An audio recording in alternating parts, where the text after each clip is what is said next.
এটা কি ফুল তোমরা তো অনেকেই চিনতে পারছো। এটা আমি অনেক দিন আগে আমাদের পুরনো বাড়িতে একটা ছোট্ট ডাল এনে লাগিয়েছিলাম। তারপর পুরনো বাড়ি থেকে নতুন বাড়িতে চলে আসি, আর গাছটা নিজে থেকেই নিজের মতো করে বেড়ে ওঠে। আর এই গাছটা এখন এতটাই বড় হয়ে গেছে, প্রচুর পরিমাণে ফুল দিচ্ছে। আর এই ফুলের এতটাই মুগ্ধতা যে আমার পছন্দের ফুলের তালিকার মধ্যে এরও একটা জায়গা করে নিয়েছে।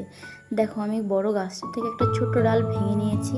এরপর সমস্ত পাতাগুলো ছাড়িয়ে নিয়ে আমি আমার নতুন বাড়িতে চলে যাব। এর সাথে আমি একটা সাদা কণ্ঠেরও গাছ পেয়েছি, সেটাও নিয়ে চলে এসেছি। এরপর দেখো, এখানে মাটি রেডি করে নিয়েছি। এই গাছটা আমি কিছুই করব না, জাস্ট মাটির মধ্যে বসিয়ে জল দিয়ে রেখে দেবো কদিন সেমি সেডে। তারপর গাছটাকে বাইরে বের করে দেবো, যেখানে সকালে রোদ আসবে। আর এই গাছ যেন তো খুবই কম যত্নে বেড়ে ওঠে। এই গাছের পরবর্তী আপডেট দেখার জন্য চ্যানেলটিকে সাবস্ক্রাইব করে রাখো। দেখা হচ্ছে পরের একটা ভিডিওতে। আজকের জন্য এইটুকুই, টাটা।